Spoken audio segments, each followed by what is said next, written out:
Bonjour les enfants, content de vous retrouver ce matin. J'espère que vous allez bien. Nous allons passer un bon moment ensemble. Est-ce que tu sais à quel point Dieu t'aime? Oui, tu es précieux à ses yeux, tu es précieuse à ses yeux. Et il veut t'utiliser, quel que soit l'âge que tu as. Et ce matin, nous allons voir ensemble justement une histoire qui raconte la vie d'une fille qui était au service d'un général et comment Dieu va l'utiliser. Et il peut le faire pour toi aussi. Alors, bonne écoute. Let's go!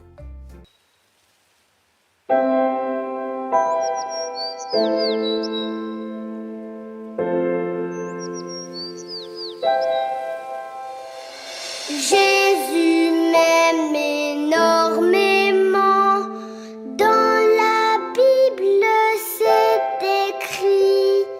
Tous les enfants sont à lui. Ils sont petits et lui est grand. Oui, Jésus m'aime. Oui, Jésus m'aime. Oui, Jésus m'aime. La Bible me le dit. Jésus m'aime, lui crucifié, pour que je sois à ses côtés. Il a lavé mes péchés et m'invite à m'approcher. Oui, Jésus m'aime. Oui, Jésus m'aime. Oui, Jésus m'aime. La Bible me le dit. Oui, Jésus m'aime. Oui, Jésus m'aime. Oui, Jésus m'aime. La Bible me le dit. La Bible me le dit. Hello Bunny. Alors, prête? Oh oui, je suis impatiente de découvrir une nouvelle histoire de la Bible. Aujourd'hui, on va voir l'histoire de Ruth, une femme travailleuse et très courageuse. Ah oui? Oh, regarde, c'est Ruth. Elle est en train de ramasser des épis d'orge. Regarde comme son tablier est rempli. Cela doit être lourd. Regarde comme elle doit travailler courbée vers le sol. Elle doit avoir mal au dos. Tu es vraiment impatiente aujourd'hui. Sans plus tarder, regarde et écoute bien.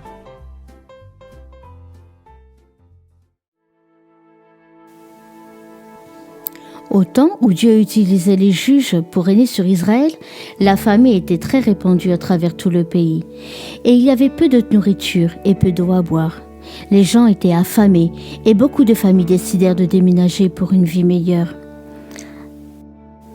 Un homme, du nom d'Elimelech, emmena sa femme Naomi et ses 2 fils dans le pays de Moab. Ils étaient sûrs qu'ils auraient une vie meilleure là-bas.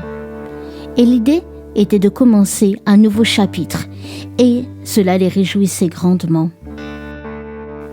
Une fois arrivés là-bas, la tragédie frappa. Elimelech, le père de famille, mourut. Et les 2 fils prirent chacune une femme moabite, l'une du nom d'Orpa et l'autre du nom de Ruth. Puis, ils vécurent à Moab pendant 10 années. Mais de nouveaux malheurs frappèrent. Alors les fils perdirent la vie à leur tour. C'était dévastateur. Qui allait pourvoir à leurs besoins ou les protéger? Naomi, Ruth et Orpa étaient livrées à elles-mêmes. Naomi décida de retourner en Israël, près de son peuple, dans le pays qu'elle connaissait si bien, avec un langage qu'elle comprenait et une communauté qui l'accepterait dans son deuil. Elle voulait que ses belles-filles, Ruth et Orpa, restent dans leur pays et fondent de nouveau une famille. Mais Ruth résista. « Non, j'irai où tu iras. Je veux faire partie de ton peuple et je veux aussi adorer ton Dieu. » Alors, Ruth et Naomi entamèrent leur voyage de retour jusqu'en Israël. Après un long voyage, Elles arrivèrent à Bethléem, dans la ville d'origine de Naomi. La ville tout entière vint l'accueillir. Ils étaient tellement surpris de voir Naomi après 10 ans. Mais ils étaient également étonnés qu'elle semble si triste et âgée. « Naomi, c'est bien toi ?» demandèrent-ils avec entrain. Mais Naomi ne partageait pas leur enthousiasme. « Appelez-moi Mara et non Naomi, car maintenant je suis remplie d'amertume, leur dit-elle. Naomi et Ruth étaient arrivées au temps de la moisson et les gens étaient occupés à récolter les graines. Naomi et Ruth n'avaient ni fils, ni mari, ni aucune richesse et elles avaient désespérément besoin de nourriture. Naomi était trop vieille pour participer à la récolte, alors Ruth alla récolter avec joie ce qu'elle pouvait trouver. Elle finit par récolter des graines d'un champ qui appartenait à un homme du nom de Boaz. Cet homme était très riche et célèbre. Tout le monde connaissait son caractère noble, il était gentil avec tout le monde et il aimait Dieu. Alors que Ruth récoltait des graines, tout le monde semblait la remarquer. Après tout, elle était d'une culture étrangère, elle avait des vêtements différents et un langage différent. Boaz vit à quel point elle travaillait dur. Il demandait à un de ses employés « Qui est cette fille qui récolte dans mon champ ?»« Ah, c'est Ruth, la belle-fille de Naomi, » répondit-il. Alors Boaz fut très gentil envers Ruth et il fit en sorte que tout le monde la respecte et qu'elle ait toutes les graines dont elle avait besoin. D'ailleurs, il la laissa même manger avec ses serviteurs. Quand Ruth rentra à la maison après une longue journée de travail, elle parla à Naomi de cet homme si gentil du nom de Boaz et de son intérêt particulier pour elle. Naomi se rappela que Boaz était un membre de la famille de son mari Elimelech. En ce temps-là, la tradition voulait que le membre le plus proche de la famille puisse venir en aide en cas de besoin. Naomi vit cela comme une belle opportunité pour Boaz d'être le sauveur de leur famille, autrement dit, celui qui a le droit de rachat. Elle dit à Ruth de continuer de glaner dans son champ. Après tout, il était si gentil, donc pourquoi aller ailleurs ? Jour après jour, Ruth allait dans son champ. Boaz lui offrit sa protection, sa nourriture et sa bonté. Jour après jour, ils prirent plaisir à être l'un près de l'autre. Naomi espérait que cela arrive. Boaz admirait Ruth et Ruth admirait Boaz. Alors Naomi eut un plan. Elle dit à Ruth « Tard dans la nuit, je veux que tu ailles réveiller Boaz. Il est temps pour toi de faire savoir que tu veux qu'il t'épouse. Tu veux sa protection, sa sécurité et son amour. » Et c'est exactement ce que fit Ruth. Tard dans la nuit, elle vient auprès de Boaz, et alors qu'il dormait à la belle étoile, elle lui dit « Je suis Ruth, ta servante, protège-moi, je t'en prie. » Et c'est ce que Boaz fit. Mais il y avait un problème. Un autre membre de la famille d'Elimelech devait prendre soin de Naomi et de Ruth. Alors, comme un gentleman, Boaz organisa une réunion, et il invita cet homme. Il lui offrit cette opportunité, mais au grand plaisir de Boaz, l'homme refusa. Boaz et Ruth se marièrent enfin. Peu de temps après, ils eurent un petit garçon, ce qui leur apporta une immense joie, ainsi qu'à Naomi qui les aida à l'élever. Naomi, cette femme âgée qui avait enduré tant de souffrances, était désormais remplie de vie et de joie. Ce fils n'allait pas seulement devenir le grand-père du grand roi David d'Israël, mais Jésus allait également devenir un de ses descendants.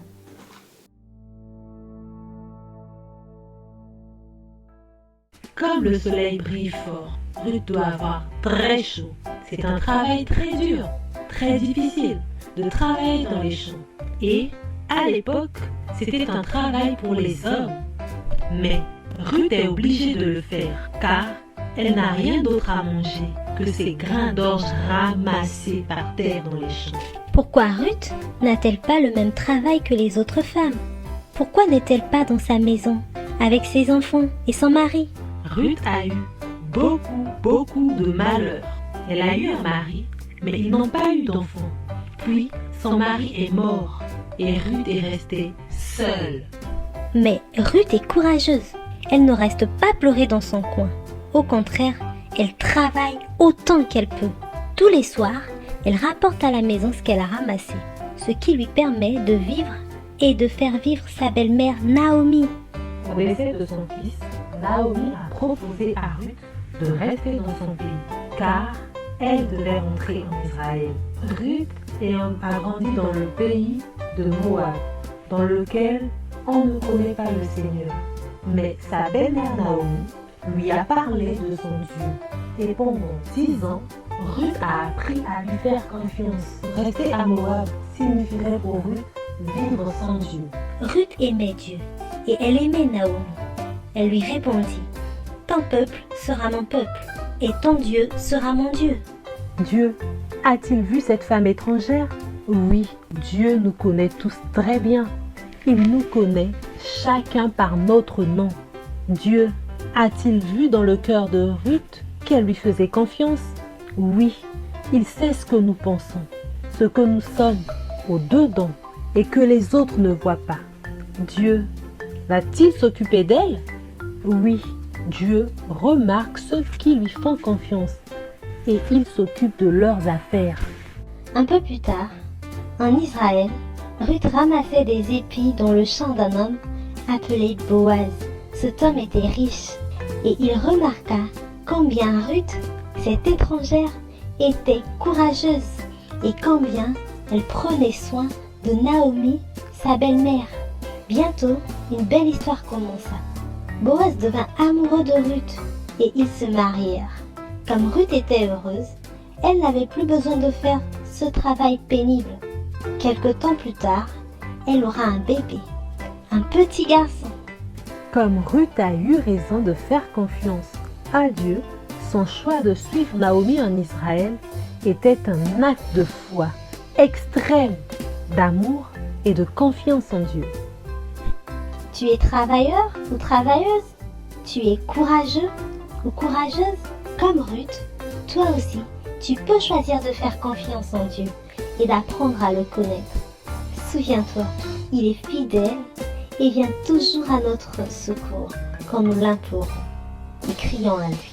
Retrouve tes activités. J'espère que tu as pu les imprimer.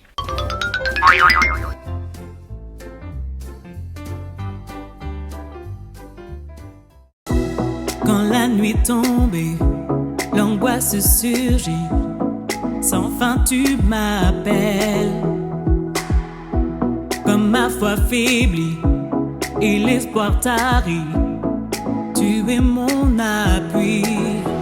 Lorsque je suis là découragé, Dieu, tu es tout pour moi. Désormais je veux persévérer, car tu es avec moi. Oui, tu es avec moi. Ton amour m'environne, m'élève plus haut. Il résonne dans mon âme tel un écho. Ton amour m'environne, m'élève plus haut. Il résonne dans mon âme tel un écho. Écho en mon âme. Oh, oh, oh, oh, oh. À chaque saison, tu renouvelles tes promesses envers moi. Qui peut s'opposer à ta volonté? Qui peut t'arrêter?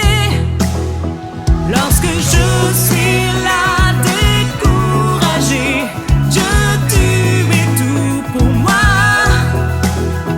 Désormais je veux persévérer, car tu es avec moi. Oui, tu es avec moi. Ton amour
Bienvenue à tous, bonjour, bienvenue pour ce culte ce matin. Je suis le pasteur Michel Christome de l'Église en Action. Et c'est quoi l'Église en Action? Nous sommes des hommes et des femmes qui ont à cœur d'aller, de vivre, de transmettre l'amour de Dieu. Et ce matin, si tu es là pour la première fois, bienvenue dans ce culte.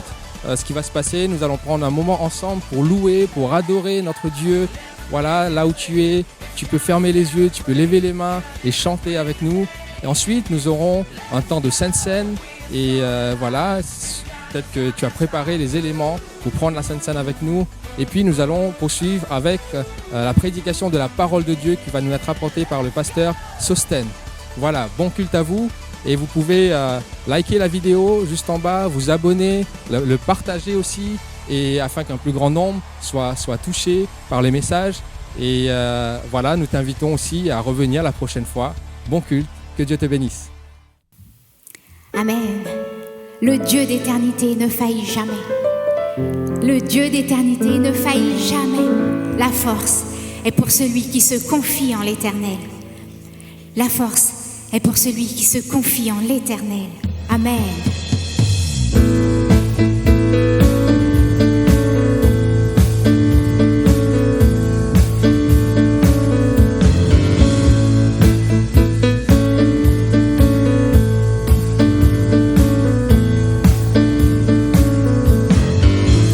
La force est pour celui qui se confie et repose en l'Éternel.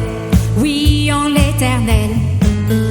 La force est pour celui qui se confie et repose en l'Éternel. Oui, en l'Éternel. Oh Dieu, tu règnes à jamais. Tu es le Dieu libérateur. Tu es le Dieu d'éternité. Le Dieu d'éternité. Celui qui ne faillira jamais. Tu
celui qui se confie et repose en l'Éternel.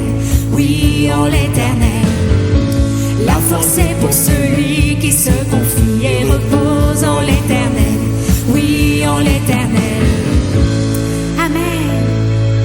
Et toi aussi, tu peux te confier en l'Éternel. Si tu veux te confier en l'Éternel, viens au sanctuaire. Alléluia. Viens, les bras du Père t'attendent. Alléluia. Les bras du Père sont grands ouverts pour toi. Viens. Alléluia. Alléluia. Viens au sanctuaire.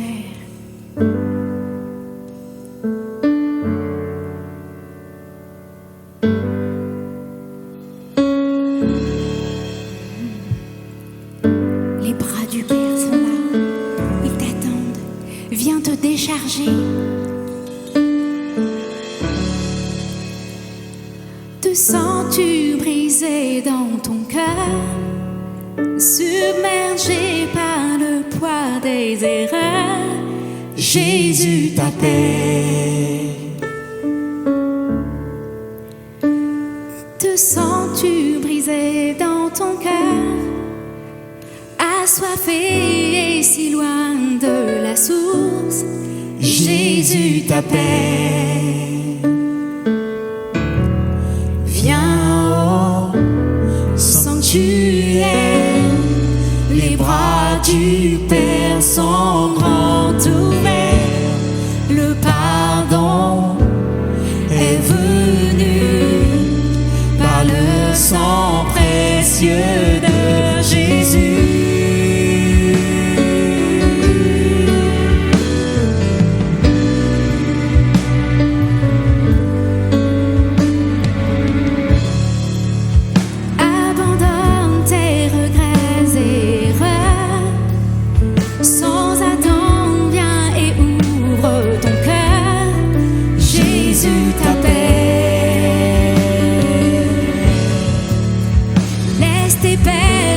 Changer en joie, de ces cendres une vie naître en toi. Jésus t'appelle. Viens au sanctuaire, les bras du Père sont grands ouverts. Le pardon est venu par le sang précieux de Jésus. Oui, viens au sanctuaire, les bras du Père sont grands ouverts. Le pardon est venu par le sang précieux de Jésus.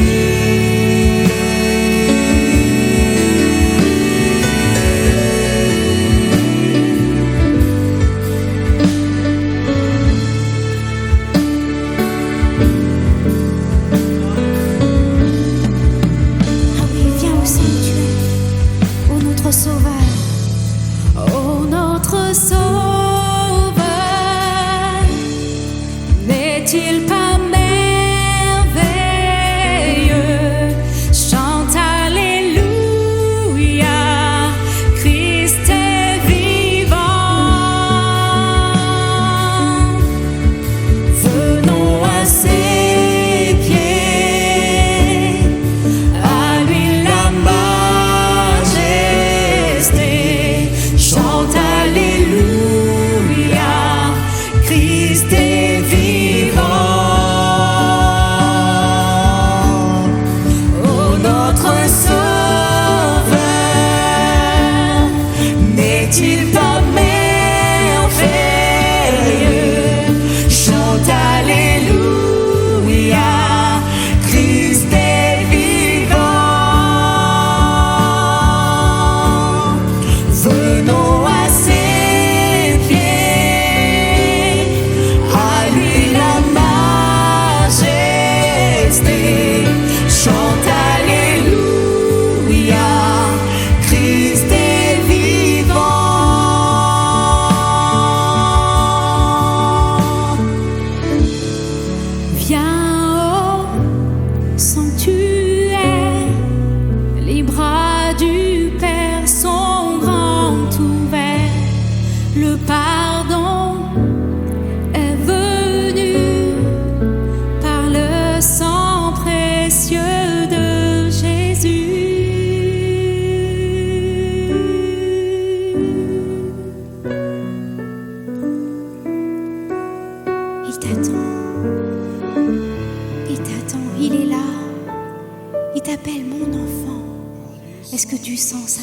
présence en ce moment.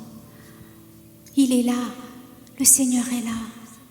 Sa présence est une évidence. Il est là.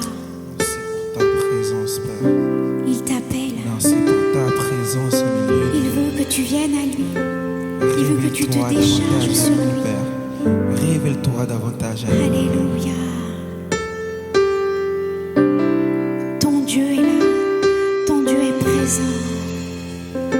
Ressens sa présence. L'atmosphère change maintenant, car l'Esprit du Seigneur est là. Sa présence est une évidence. Oui, l'Esprit du Seigneur est là. L'atmosphère change maintenant, Car l'Esprit du Seigneur est là.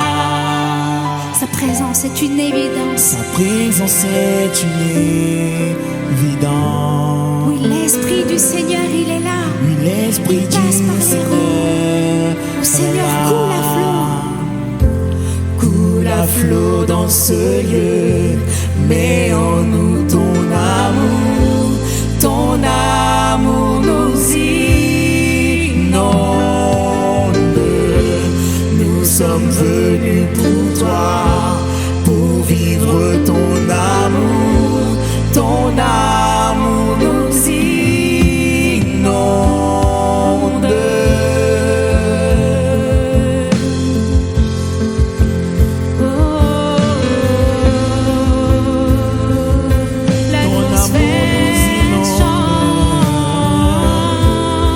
L'atmosphère change maintenant.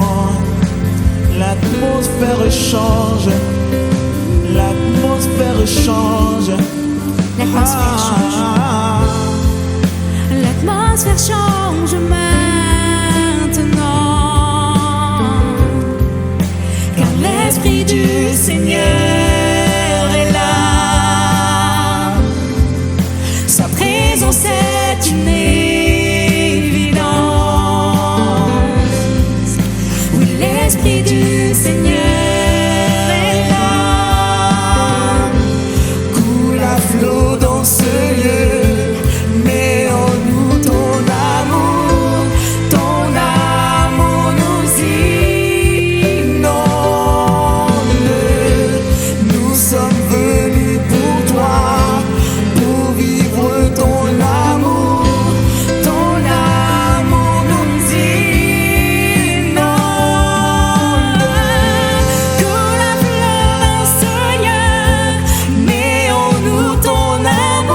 me recueille maintenant,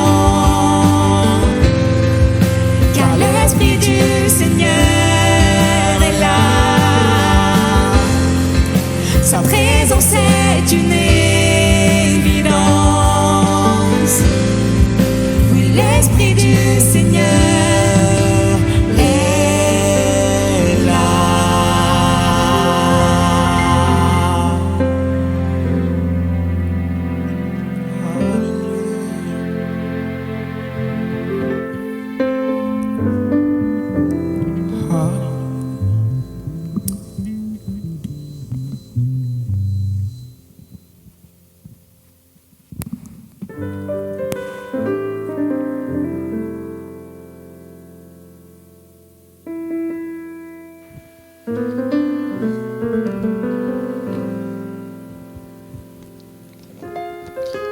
Alléluia. Alléluia. Merci Seigneur pour ta présence, Seigneur.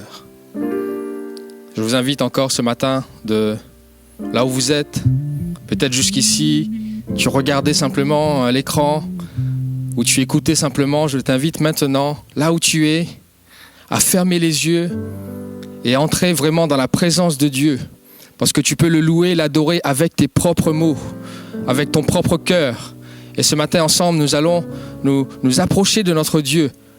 Ce chant nous dit, sa présence est une évidence et il peut l'être pour toi maintenant. Alléluia. Seigneur, nous te bénissons, nous te rendons grâce et nous nous approchons encore de toi, Seigneur, en cet instant. Alors que nous avons chanté ces chants, que tu es le Dieu d'éternité et que tu es celui qui ne faillit jamais.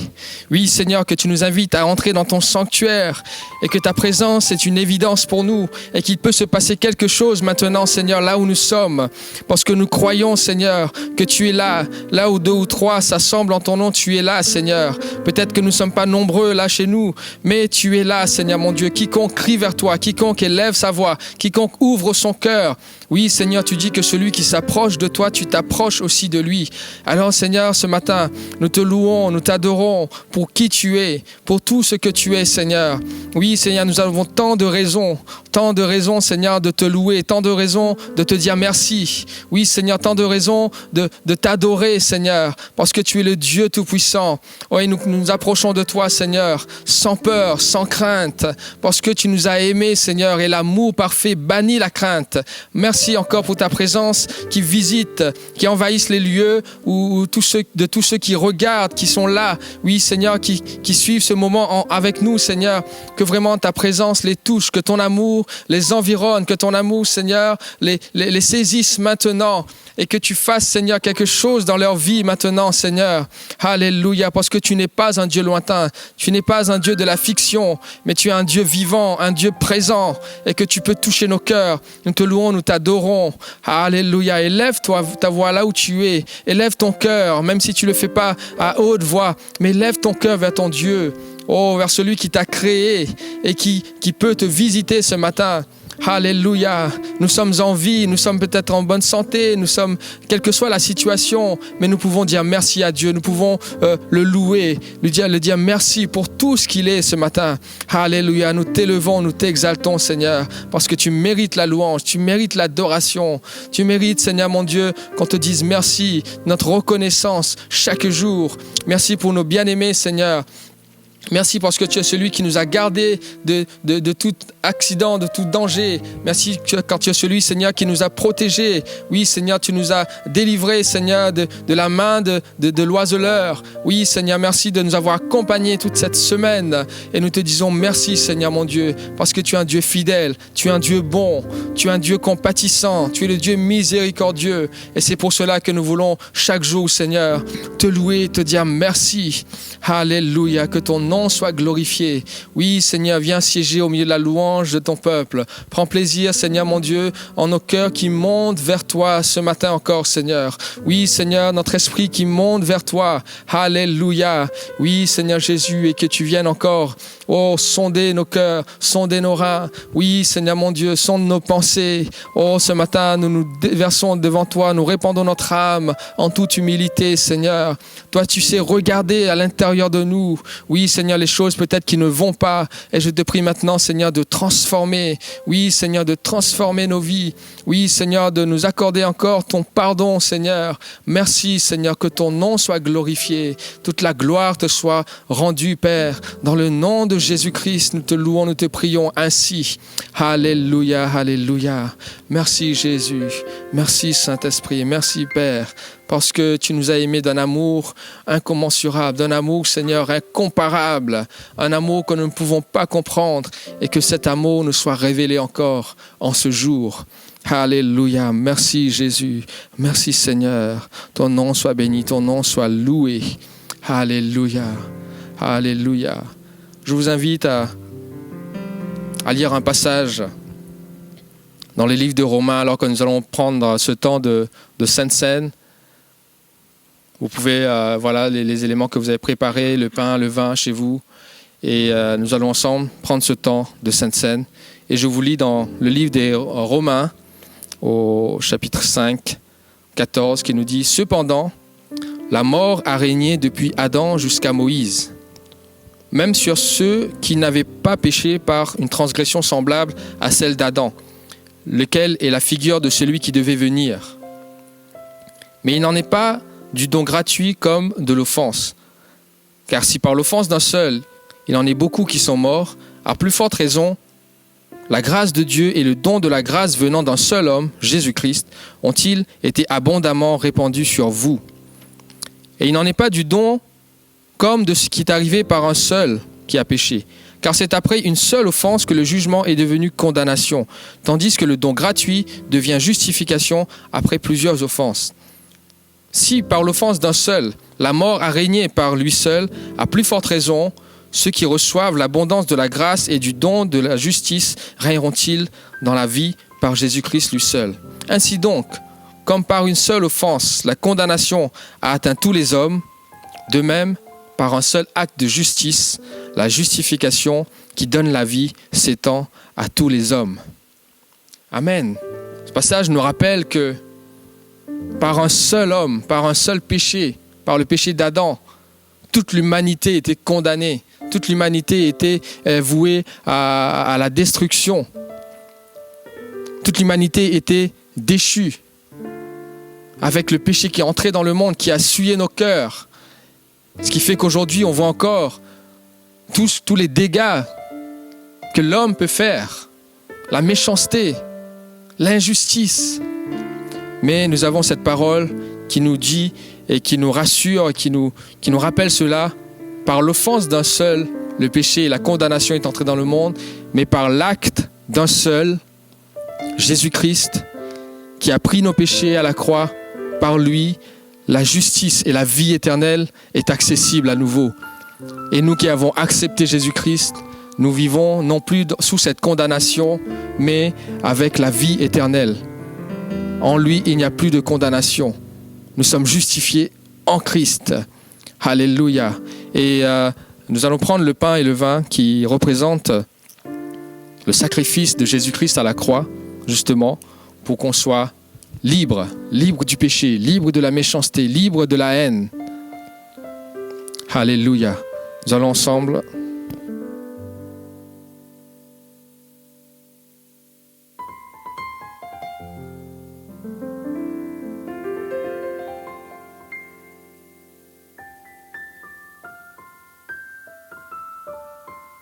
Prenons ce pain qui représente le corps de Christ brisé à la croix pour nos péchés.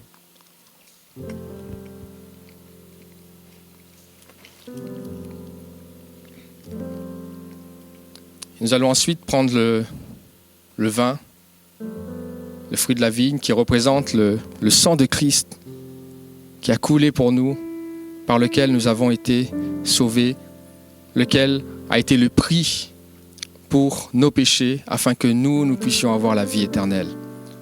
Prenons ensemble ce vin.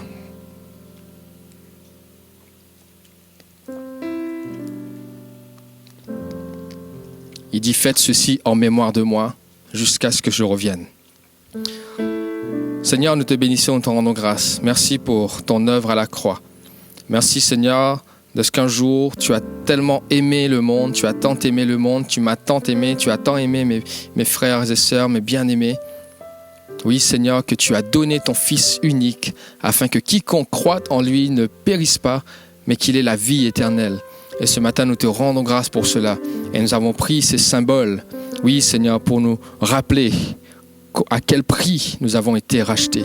Que ton nom soit glorifié, que ton nom soit béni, dans le nom de Jésus. Amen.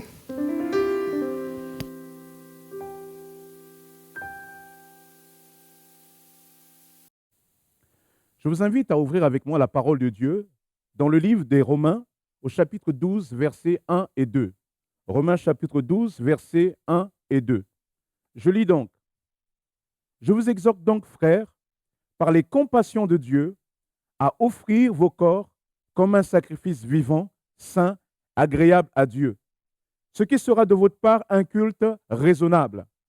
Ne vous conformez pas au siècle présent, mais soyez transformés par le renouvellement de l'intelligence, afin que vous discerniez quelle est la volonté de Dieu, ce qui est bon, agréable et parfait.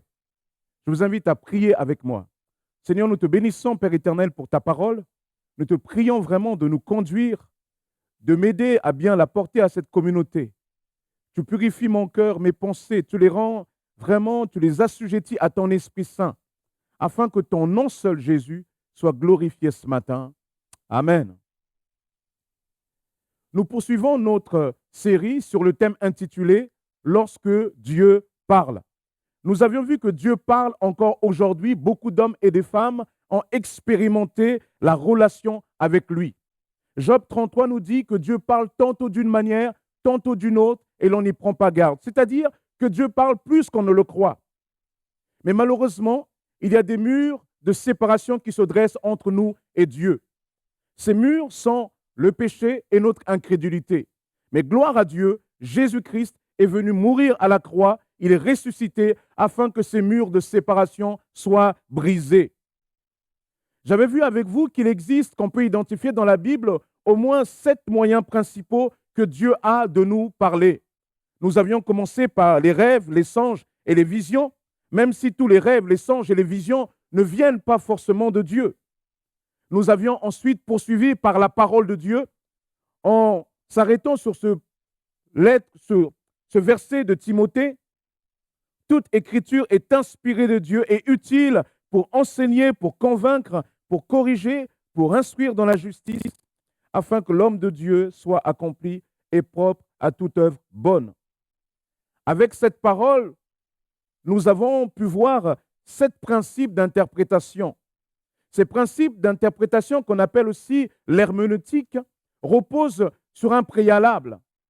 C'est-à-dire que si je veux comprendre Dieu aujourd'hui, je dois d'abord comprendre ce que Dieu voulait dire hier. Et pour comprendre ce que Dieu voulait dire hier, j'ai besoin de quelques principes pour interpréter la Bible.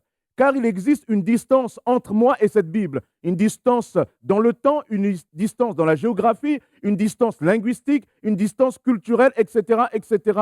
Donc j'ai besoin de principes d'interprétation pour mieux saisir cette Bible. Je vous avais dit qu'en faisant cela, je vous introduisais un peu à ce que nous, en tant que prédicateurs, nous sommes amenés à faire avant de venir se tenir devant vous. 7 principes d'interprétation de la Bible ou 7 principes d'herméneutique. Le premier de ces principes, c'était l'illumination du Saint-Esprit. Deuxième, la foi et l'humilité. Troisième, prêter attention à l'analogie de la foi. Quatrième, porter attention aux genres littéraires et au contexte de la Bible. Cinquième, être attentif à la progression de la révélation. Sixièmement, se méfier de l'individualisme, c'est-à-dire que comprendre que nous sommes tributaires de tout un ensemble de personnes qui sont venues avant nous. Et enfin, adopter une lecture christocentrique. 7 principes d'interprétation de la Bible. Aujourd'hui, j'aimerais voir un 3e moyen que Dieu a de nous parler après avoir vu les rêves, les songes et les visions, après avoir parlé de la parole de Dieu.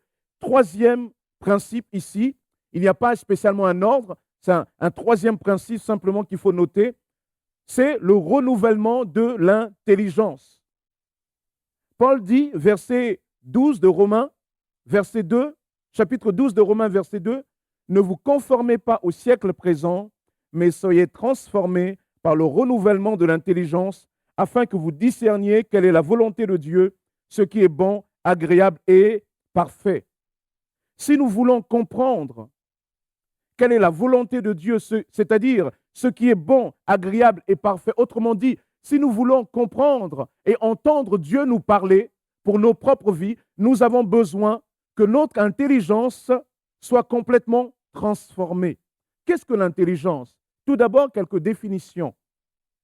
L'intelligence désigne communément le potentiel des capacités mentales et cognitives d'un individu, animal ou humain, lui permettant de résoudre un problème ou de s'adapter à son environnement.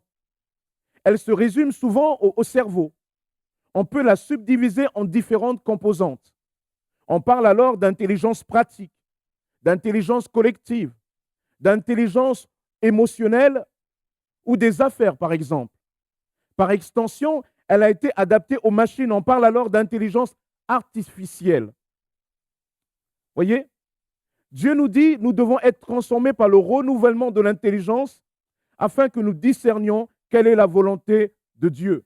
Dieu nous parle donc aussi au travers de notre intelligence.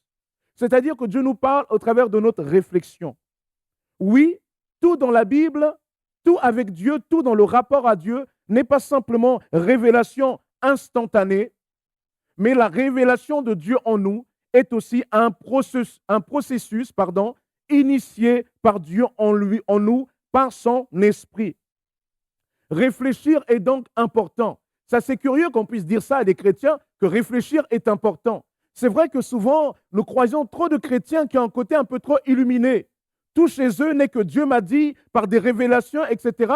Et souvent, ce que Dieu leur montre, souvent va contre toute logique spirituelle, contre toute intelligence établie dans la parole de Dieu. Dieu nous invite à réfléchir.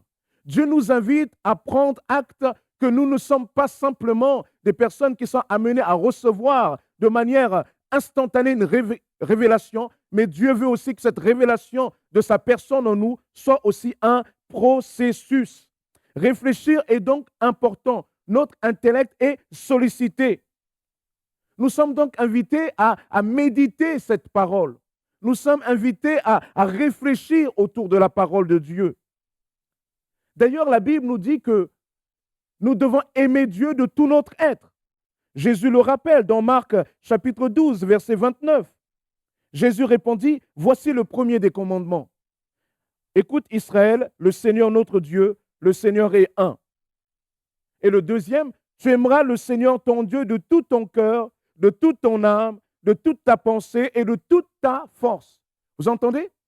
Tu aimeras l'Éternel ton Dieu de toute ton âme, de tout ton cœur, de toute ta force, mais aussi de toute ta pensée, de tout ton être, de toute ton intelligence. Donc, aimer Dieu, nous devons aussi le faire avec notre intelligence. L'intelligence ne doit pas être mise de côté. 1 Corinthiens chapitre 14, verset 15, Paul dit, « Je prierai par l'esprit, mais je prierai aussi par l'intelligence. Je chanterai par l'esprit, mais je chanterai aussi avec l'intelligence. » Donc, vous voyez, même dans le culte à Dieu, l'intelligence doit prendre sa part. La richesse de Dieu en nous, au milieu de nous, l'apôtre Paul nous dit, elle est aussi intelligence. Éphésiens chapitre 1, versets 7 à 8. En lui, c'est-à-dire en Jésus, nous avons la rédemption par son sang, le pardon des péchés selon la richesse de sa grâce, que Dieu nous a répandu, écoutez bien, que Dieu nous a répandu abondamment sur nous en toute sagesse et intelligence. C'est-à-dire, je reprends, le pardon des péchés selon la richesse de sa grâce, la richesse de la grâce de Dieu en milieu de nous. Cette richesse, Dieu l'a répandue comment? En toutes sortes, abondamment en nous, en toute, sagesse et intelligence. La grâce de Dieu au milieu de nous, c'est aussi des hommes, des femmes qui réfléchissent. Jésus est caractérisé par son intelligence. Ésaïe chapitre 11, verset 2 dit, « L'Esprit de l'Éternel reposera sur lui, sur le Messie, sur Jésus. » Il est dit « Esprit de sagesse et d'intelligence, esprit de conseil et de force, esprit de connaissance et de crainte de l'Éternel, esprit d'intelligence. » nous devons apprendre à réfléchir. Trop souvent, nous nous trouvons dans des situations impossibles, des situations difficiles, parce que nous n'avons pas appris à réfléchir, ou plus exactement, quand quelqu'un est venu nous donner une révélation, nous n'avons pas réfléchi, nous n'avons pas pris cette révélation, nous n'avons pas confronté à la parole de Dieu, nous n'avons pas mis nos méninges en mouvement devant le Seigneur, dans la présence de Dieu. Nous avons besoin de réfléchir. Frères et sœurs, nous sommes dans un temps où il suscitera de plus en plus de faux docteurs. Et à cause de ces faux docteurs-là, tu dois apprendre à réfléchir au regard de la parole de Dieu. Tu ne dois pas te laisser impressionner lorsque quelqu'un te dit « Dieu m'a dit ». Si Dieu lui a dit vraiment quelque chose pour toi, alors ça aussi, Dieu doit au préalable t'avoir parlé. Ça aussi, ça doit être confronté à la réalité de la parole de Dieu. Tu dois apprendre à réfléchir. Tu ne dois pas te laisser conduire, diriger dans toutes sortes de doctrines bizarres, dans toutes sortes de réunions bizarres. Tu dois apprendre à réfléchir. Tu aimeras l'Éternel, ton Dieu, de toute ton intelligence. Amen. Amen. Réfléchir est important. Réfléchir a été quelque chose de salutaire pour un homme de Dieu. Un homme qui était consacré à la louange. C'est un homme que, de par sa louange, qui avait l'habitude de la présence de Dieu, d'autant plus de la présence de Dieu qu'il officiait dans le temple de Jérusalem. Il s'appelait Asaph. Asaph dit, « Tous les jours je suis frappé. Tous les matins mon châtiment est là. Si je disais, je veux m'exprimer comme eux, voici je trahirais la race de tes enfants. » Asaph, c'est un homme qui craint Dieu, qui croit en Dieu, mais voici qu'il est perturbé. Alors que dans sa conception, celui qui croit en Dieu est béni, il a l'impression que cette bénédiction est orientée vers le méchant. Il ne comprend pas, il est déstabilisé dans sa foi. Il est prêt, il est tenté d'abandonner. Mais voici ce que Asaph va faire. Il dit, « Si je faisais comme eux, je trahirais la race de tes enfants. » Parce que Asaph avait conscience qu'il était un homme de Dieu et qu'il était environné du peuple de Dieu. Il dit, « J'ai donc réfléchi pour comprendre cela. » Il ne s'est pas découragé, il a réfléchi. Ce n'est pas parce que quelque chose de déstabilisé qu'il n'a pas réfléchi. Il dit, « J'ai réfléchi. » Et il ajoute même, « Ce fut pénible à mes yeux. Ce fut pénible à mes yeux jusqu'à ce que j'arrive au sanctuaire de Dieu. Alors j'ai compris le sort final des méchants. » Asaph va réfléchir. Soyez transformés par le renouvellement de l'intelligence afin que vous compreniez quelle est la volonté de Dieu. Asaph va réfléchir. Alors en réfléchissant, il dit, « Alors j'ai compris le sort final du méchant. » Pourquoi? Parce qu'il a réfléchi. Son intelligence a été renouvelée par Dieu, par le Saint-Esprit. Réfléchir, c'est important. Souvent, nous avons du mal à réfléchir. Nous sommes même dans nos milieux chrétiens, méfions même de la réflexion. Souvent, nous disons, oui, mais tu réfléchis, ça, c'est la pensée de l'homme. Mais Dieu, qu'est-ce qu'il dit? Non. La réflexion ne doit pas être opposée à la volonté de Dieu, vous voyez? Mais il est vrai que souvent, nous pensons cela, parce que la Bible, quand même, nous dit, dans 1 Corinthiens chapitre 2, verset 11, « Qui donc parmi les hommes sait ce qui concerne l'homme, si ce n'est l'esprit de l'homme qui est en lui? De même, personne ne connaît ce qui concerne Dieu, si ce n'est de l'esprit de Dieu qui est en lui. Or, nous n'avons pas reçu l'esprit du monde, mais l'esprit qui vient de Dieu, afin de savoir ce que Dieu nous a donné par grâce. Et nous en parlons non avec des discours concernant la sagesse humaine, mais avec ceux concernant l'esprit, en expliquant les réalités spirituelles à des hommes spirituels.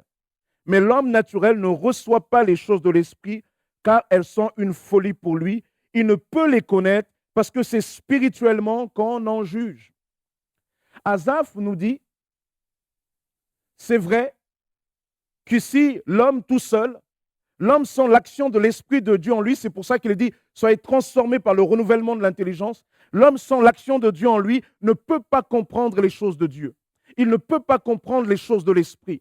Il ne peut pas comprendre ce que Dieu veut signifier au travers de sa parole. Parce que ces choses-là, on n'y accède pas par son intellect seul, mais on y accède par un esprit renouvelé. Nous avons besoin que notre esprit soit renouvelé. Parce que Asaph dit, l'homme naturel, c'est-à-dire que l'homme qui n'a pas été renouvelé par Dieu, l'homme qui n'est pas né de nouveau, ne reçoit pas les choses de l'Esprit de Dieu, car pour lui, elles sont comme une folie. Amen. Éphésiens chapitre 4, Paul ajoute encore, en parlant des hommes, ils ont la pensée obscurcie, ils sont étrangers à la vie de Dieu à cause de l'ignorance qui est en eux et de l'endurcissement de leur cœur. Autrement dit, sans Dieu, nous sommes complètement paumés, nous sommes sans boussole. Et donc c'est vrai, cette méfiance par rapport à l'intelligence. Parce que cette intelligence, elle a été corrompue, elle a été obscurcie. Mais la Bible dit, lorsque tu acceptes Jésus-Christ, tu nais de nouveau. Jésus vient opérer une transformation en toi. Et cette transformation touche aussi ton intellect, doit toucher aussi ton intelligence, doit toucher aussi ta réflexion, doit toucher aussi ta pensée. Pourquoi? Parce que nous ne devons pas simplement aimer Dieu avec tout notre cœur, avec toute notre âme, avec tout notre, mais aussi avec notre pensée, notre intelligence. Amen. Et cela est très important. Voyez, notre intelligence doit participer. Un chrétien doit apprendre à réfléchir. Autrement dit, puisque c'est Dieu qui nous fait comprendre les choses, alors nous avons besoin, lorsque nous sommes confrontés à des situations, de dire, Seigneur, aide-moi, dirige-moi, fais-moi réfléchir à ce qui est la bonne manière de faire. Parce que la révélation de Dieu aussi, c'est un processus. Alors on est là dans sa chambre, ou on est là tout seul dans un coin, ou dans sa marche à l'extérieur, dans les champs, ou dans la rue, tout seul. Et on est en train de réfléchir dans la présence de Dieu. Et voici que cette réflexion soumise à Dieu, le Saint-Esprit vient, il s'en empare. Et ça devient un processus de révélation de Dieu dans notre cœur. Et là, nous commençons à comprendre que Dieu nous parle et que la bonne chose à faire, c'est ceci et c'est cela. Amen. Soyez transformés par le renouvellement de l'intelligence afin que vous compreniez quelle est la volonté de Dieu. Tu cherches la volonté de Dieu, mais tu dois apprendre à réfléchir. Tu ne dois pas simplement être le chrétien, la chrétienne qui attend des révélations particulières. Seigneur, parle-moi, parle-moi. Ou bien, avec ce processus, tu viens, tu ouvres la Bible. Seigneur, parle-moi. Non, ça ne doit pas être simplement comme ça. Cette parole, tu dois apprendre à la méditer. Tu dois apprendre à l'interroger. Tu dois apprendre à la questionner. Tu dois apprendre à dire, Seigneur, tiens, tu as dit ça ici dans Genèse. Tiens, dans Luc, tu dis ça aussi. Ah, ce n'est pas contradictoire, donc je dois comprendre ceci, je dois comprendre cela.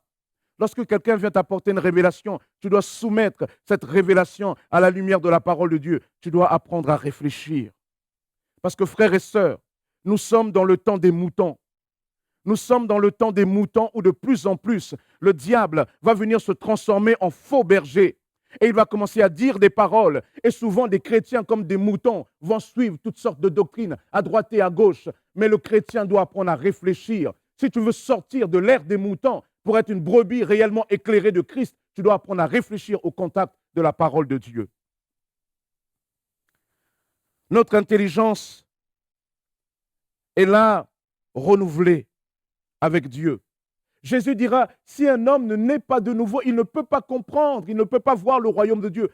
Si ton intelligence n'est pas touchée par Dieu, tu ne peux pas comprendre, tu ne peux pas accéder aux choses du royaume de Dieu. Donc je parle, oui, de l'intelligence, mais je parle d'une intelligence renouvelée par le Saint-Esprit. Amen. Pas une intelligence parce que tu as été formé à la Sorbonne. Pas une intelligence parce que tu as un doctorat, une maîtrise, une licence. Pas un doctorat parce que tu es plus grand qu'un tel. Pas une intelligence, parce que tu es plus grand qu'un tel. Mais une intelligence qui a été touchée par le Saint-Esprit. Vous savez la particularité de l'intelligence touchée par le Saint-Esprit, parce que c'est une intelligence qui intègre une notion de foi. La Bible dit, c'est par la foi que nous comprenons. C'est par la foi que nous comprenons. Vous comprenez? Lorsque je réfléchis devant Dieu, il y a une dimension de foi. Ce n'est pas simplement un mécanisme intellectuel, mais c'est d'abord par la foi que je comprends, nous dit la Bible. Donc, l'intelligence, selon Dieu, intègre la notion de foi, or la foi vient de ce qu'on entend vient de la parole de Dieu, donc elle intègre une notion de parole de Dieu. Or, cette parole a été insufflée par le Saint-Esprit, et donc l'intelligence, selon Dieu, incorpore une notion de l'action du Saint-Esprit en moi. La foi, la parole et l'esprit qui me permet d'être véritablement intelligent selon le cœur de Dieu. Parce que la Bible nous dit, le commencement de la sagesse, c'est la crainte de Dieu. Ils ont de l'intelligence, tous ceux qui s'en inspirent. Amen. Je termine pour dire, ne vous conformez pas au siècle présent, mais soyez transformés Donc Dieu veut que tu sois transformé. Parce que ce renouvellement, c'est un processus. Ce processus, ça doit se faire au quotidien. Ce processus doit se faire au contact de la parole de Dieu. Ce processus se développe dans ta communion avec Dieu. Tu as besoin d'être transformé. Transformé. Tu as besoin sans cesse de laisser Dieu agir en toi. Le jour où nous acceptons Jésus, nous naissons de nouveau, nous devenons des bébés spirituels. Ce bébé a besoin de grandir. Et grandir, ça veut dire aussi, là-dedans, développer notre intelligence spirituelle. L'intelligence spirituelle, je vous le dis encore, la foi, la parole de Dieu et l'action du Saint-Esprit. Amen. Lorsque Dieu parle, oui, Dieu nous parle aussi en nous faisant réfléchir. Tout dans la Bible n'est pas simplement révélation instantanée, mais aussi réflexion, processus de Dieu à l'intérieur de nous. Et lorsque ce processus est là, alors nous sommes à même de comprendre quelle est la volonté de Dieu, nous dit Paul, c'est-à-dire ce qui est bon, agréable et parfait. Que le Seigneur te bénisse, que le Seigneur te fortifie, que le Seigneur véritablement t'entraîne à comprendre ces choses-là, frères et sœurs. Je le dis encore, nous sommes dans cette ère que j'appelle l'ère des moutons, la saison des moutons. La Bible dit que dans les temps de la fin, il apparaîtra des faux docteurs qui vont dire « Dieu m'a dit, Dieu m'a dit ». Et ce qui va te sauver, c'est apprendre à réfléchir au contact de la parole de Dieu. Ce qui va te sauver, c'est la méditation de la parole de Dieu, afin que tu ne sois pas emporté par tout vent de doctrine. Pourquoi? Parce que lorsque ces personnes vont venir te parler de la part de Dieu, d'après ce qu'ils disent eux, eh bien toi aussi, comme les gens de Bérée, dans Acte 17, tu ouvriras la parole de Dieu, tu analyseras ce qui est dit à la lumière de la parole de Dieu. Et ainsi, tu pourras dénoncer ce qui ne vient pas de Dieu. Pourquoi? Parce que tu as appris à fonctionner, tu as appris à écouter Dieu aussi avec ton intelligence. Parce que tu ne te laisses pas simplement impressionner par la force des gens qui disent « Dieu m'a dit ». Frères et sœurs, je disais récemment à des personnes qu'il faut souvent faire attention à cette expression « Dieu m'a dit ». Souvent, Dieu m'a dit, c'est une manière polie de dire à quelqu'un « tais-toi, tu n'as rien à me dire ». Puisque Dieu m'a dit, qui tu es? Il y a même des personnes souvent qui viennent nous voir en tant que pasteur. Il dit, pasteur, Dieu m'a dit.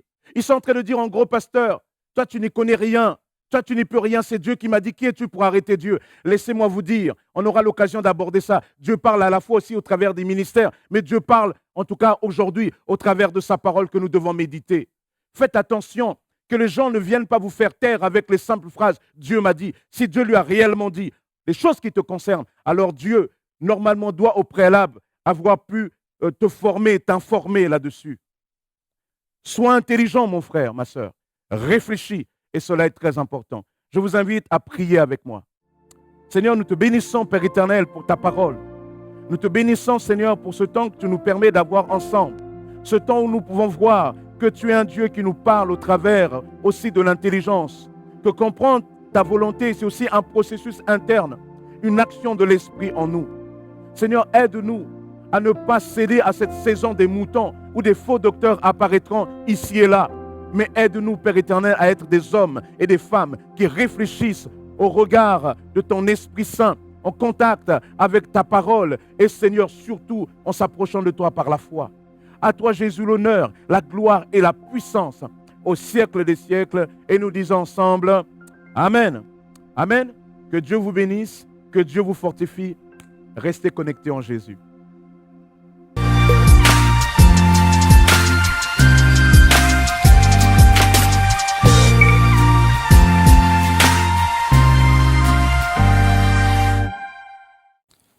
Voilà, nous voici dans ce temps d'approfondissement de la parole, et après le message que nous avons entendu par le pasteur Sosten. Bonjour Sosten. Bonjour, ça va Michel? Tu vas bien? Ça va bien. Merci pour cette parole. Donc, c'était la suite de la série « Lorsque Dieu parle ». Ouais. Et donc là, un moyen qu'on a développé par lequel Dieu nous parle, c'est le renouvellement de l'intelligence. De l'intelligence. Ok, donc tu nous as bien dit, réfléchir, c'est important.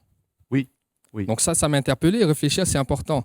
Mais est-ce que parfois, on réfléchit trop? Est-ce que ça peut pas être un obstacle? Est-ce que le fait d'être trop cartésien, ou moi je suis un scientifique dans l'âme, ou si on est trop scientifique, est-ce que Est-ce que c'est en opposition, la réflexion, finalement, la réflexion et la foi? Non, je pense que... Alors, tout à l'heure, j'ai cité dans Hébreux, Hébreux chapitre 11, nous dit, c'est par la foi que nous comprenons. Donc, réfléchir et la foi ne s'opposent pas. C'est Dieu qui nous a créés. Dieu nous a créés aussi avec notre intelligence, avec tout ce que nous sommes. Donc, cela doit participer. La question souvent de la réflexion ou bien du procès un peu d'intellectualisme, c'est quand tout cet intellect, tout cela, vient comme pour s'opposer à Dieu, pour dire, il y a ceux qui ont la foi, mais nous, on réfléchit. Non, la Bible nous dit que réfléchir fait partie de notre rapport aussi avec Dieu. Je l'ai dit tout à l'heure, on aimera l'Éternel de tout notre être et aussi de notre pensée, je dirais de notre réflexion. Simplement que cette réflexion a besoin d'être soumise, d'être mise au contact de l'action du Saint-Esprit. Et quand on réfléchit au contact du Saint-Esprit, alors on est aussi à même d'entendre Dieu nous parler. Mais la réflexion ne s'oppose pas au fait qu'il y aura un moment de Dieu, même en réfléchissant devant Dieu, je comprends ce que Dieu attend de moi. Ce que Dieu me demande de faire après, les actes que cette réflexion suscite, sera toujours une démarche de foi. Voyez?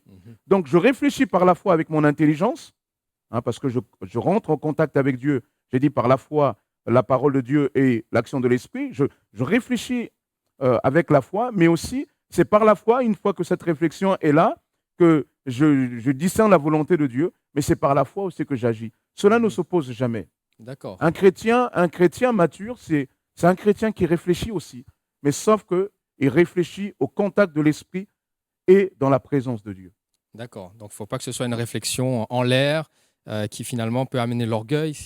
Oui, c'est toujours un contact avec le Seigneur. C'est le Seigneur qui nous aide à réfléchir. Moi, je vous ai montré un peu des exemples.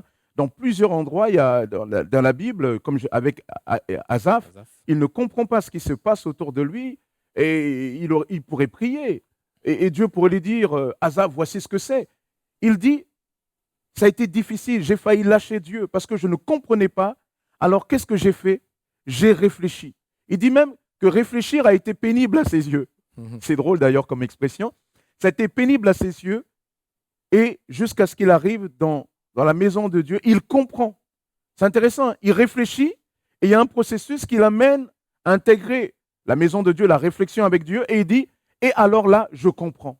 Donc, il ne faut jamais les opposer. Mais un chrétien, c'est simplement aussi quelqu'un qui réfléchit sa foi. Notre foi est quelque chose de réfléchi. Je dirais même que notre foi est quelque chose de raisonnable.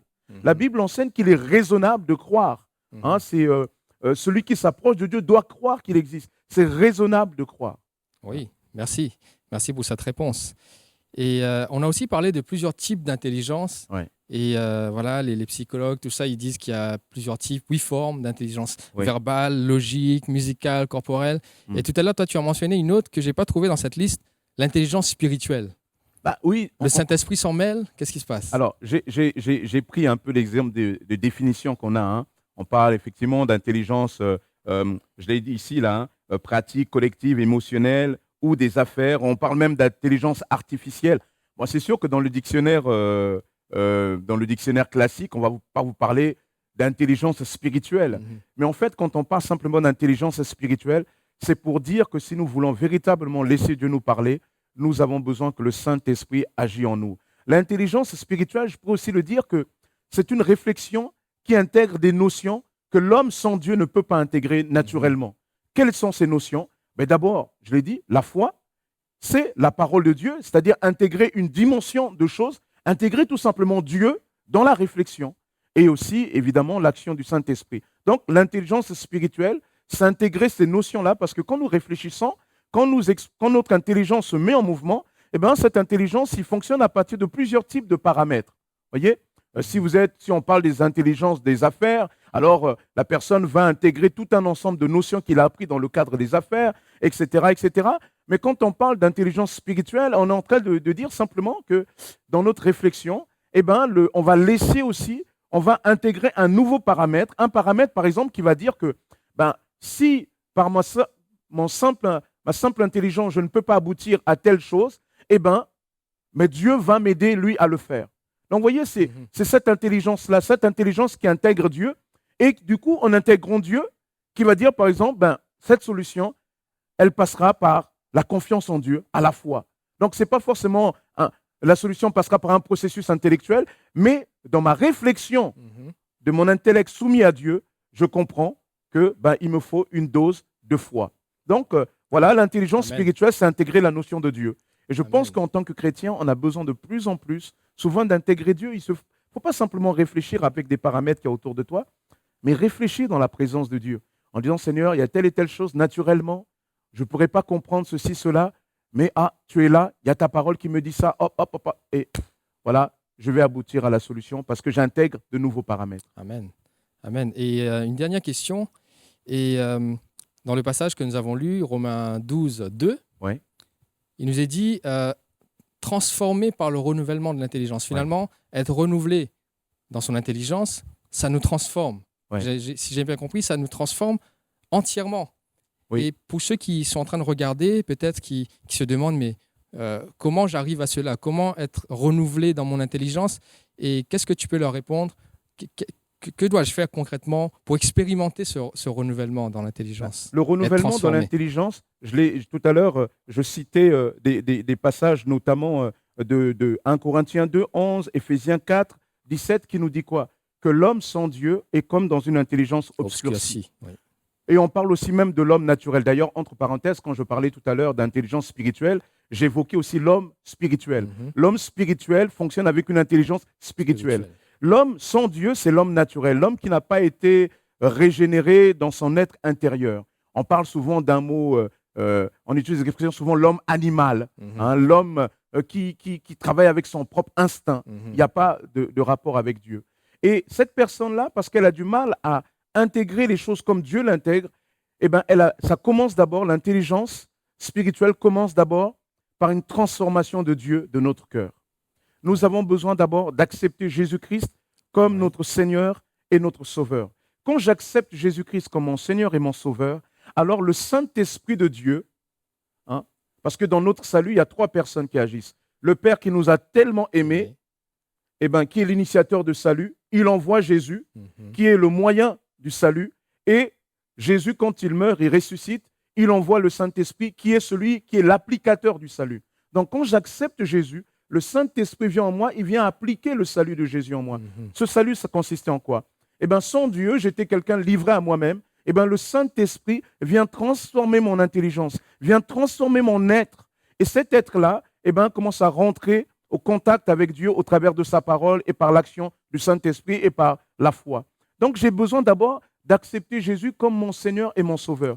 Maintenant que j'ai accepté Jésus comme mon Seigneur et Sauveur, je dois comprendre que la vie chrétienne, c'est bien la vie chrétienne. C'est-à-dire que je dois vivre l'évangile. Ce n'est pas simplement j'accepte une fois, mais je dois rentrer en communion. Et quand je rentre en communion avec Dieu, alors Dieu me transforme. C'est comme on peut le comprendre de manière naturelle. On dit souvent, les mauvaises compagnies corrompent les bonnes mœurs. Mais les bonnes compagnies influencent aussi dans les bonnes mœurs. Ça veut dire quoi? Simplement, lorsque je développe, j'accepte Jésus, Jésus vient me transformer, la Bible appelle ça la nouvelle naissance, cette nouvelle naissance m'invite à rentrer en contact, en dialogue avec Dieu, la prière, la méditation de la parole de Dieu, l'obéissance au quotidien.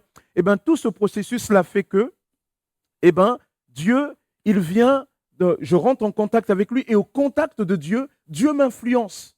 Dieu influence ma manière de réfléchir. Dieu influence ma manière de voir. Et en influençant ma manière de réfléchir, par conséquent, c'est mon intelligence aussi qui est renouvelée. Et plus mon intelligence est renouvelée, mon intelligence qui intègre, renouvelée, c'est-à-dire intègre les paramètres de Dieu, alors je suis plus à même de comprendre ce qu'est la volonté de Dieu, ce qui est bon, agréable et parfait. Amen. Donc le chrétien doit apprendre à réfléchir dans la présence de Dieu. Amen. Amen. Merci pour toutes ces réponses. Donc vous avez compris, le fin mot, c'est accepter Jésus-Christ dans ton cœur. Et il va transformer non seulement ton intelligence, mais en ce faisant, il transforme aussi ton âme, ton cœur, et toute ta vie peut être transformée. Donc, pour terminer, est-ce que je demande au pasteur Sosten, est-ce qu'il peut prier Amen. Pour ceux qui reçoivent ces paroles maintenant, Amen. Et afin que Dieu accomplisse ce renouvellement, cette transformation dans les vies. Amen. Vous qui êtes au loin, et je vous invite simplement à faire cette prière avec moi.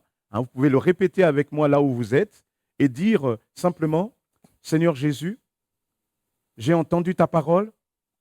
J'ai tellement besoin que tu me transformes parce que je veux marcher dans ta volonté. Je veux que tu m'apprennes à réfléchir sainement, saintement. Parce que Seigneur, je veux véritablement que ma vie soit conduite par toi, afin que ton nom seul Jésus soit glorifié. Amen. Amen. Amen. Que Dieu nous conduise. Amen. Amen. Que Dieu vous bénisse. Je vous donne rendez-vous pour la semaine prochaine.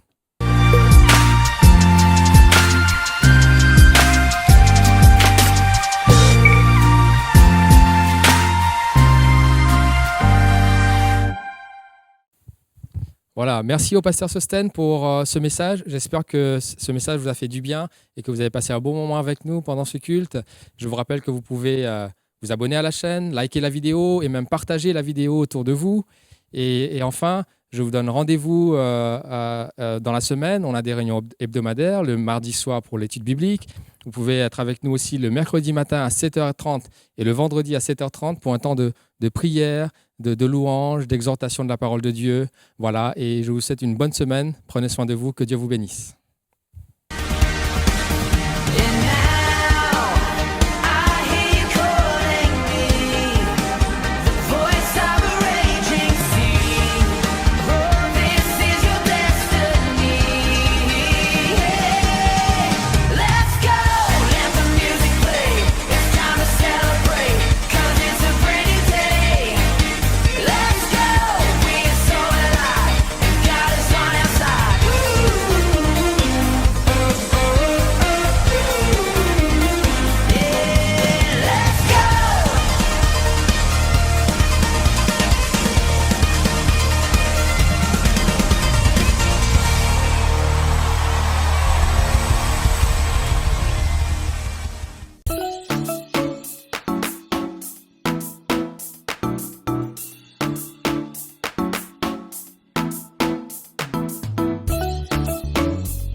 I've been searching far and wide for love that could only be found in you.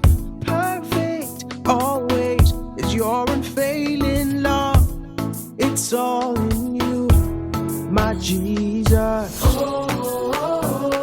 Never changing, never failing. Yeah, yeah, yeah. Your love is all around, around, around, around, around. You never let me go. You're touching your life. Never changing, never failing. Your love is all around, hey, around, around, around. You never let me go. You turn my life around, around, around, around, around. Yeah. You never let me go. Your love is all around, yeah, around, around. Bonjour Église en Action, vous pouvez maintenant participer de vos dons en CB ou PayPal via notre site internet www.égliseenaction.fr et vous cliquez sur le bouton Faire un don. Autre possibilité, par virement, selon les coordonnées bancaires reprises dans la description de la vidéo ci-dessous, ou par chèque à établir à l'ordre de Église évangélique d'Argenteuil ou Église en Action à envoyer au 29 boulevard Karl Marx 95 100 Argenteuil.